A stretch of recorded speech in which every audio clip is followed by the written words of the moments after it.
Hey guys, what's up? Today we're doing a nose wax and I'm going to give you step-by-step instructions on how I like to do it. So first I like to kind of analyze and gauge the size of the nostril before getting the wax so that I don't pick up too much or too little.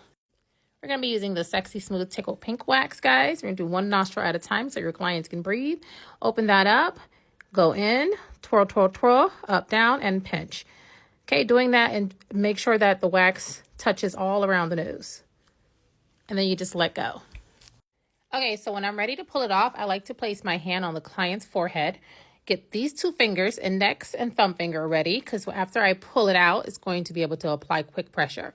So let me adjust this so you guys can see. Grip it real good. Tell the client, relax, pull, and pressure. You see how quick the pressure happened? Okay, and as you can see, we definitely got hairs out, baby. You already know. Now we're going to do the other side. Same step, guys. Twirl, twirl, twirl, up, down, and a pinch.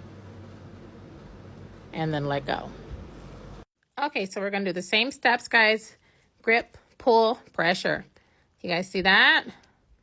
Definitely getting some nostril hairs. Let me show you guys how I do the cleanups. So typically, I just put a little wax, just like that, on one side of the stick. And my cleanup strip just happens right up here at the top. Usually that's where there's still hair lingering.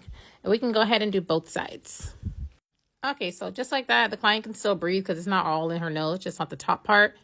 Just pull, pull, and you'll get a little stragglies. Look at that. Especially this one right here. And that's it. You don't have to do anything, guys. She's all done.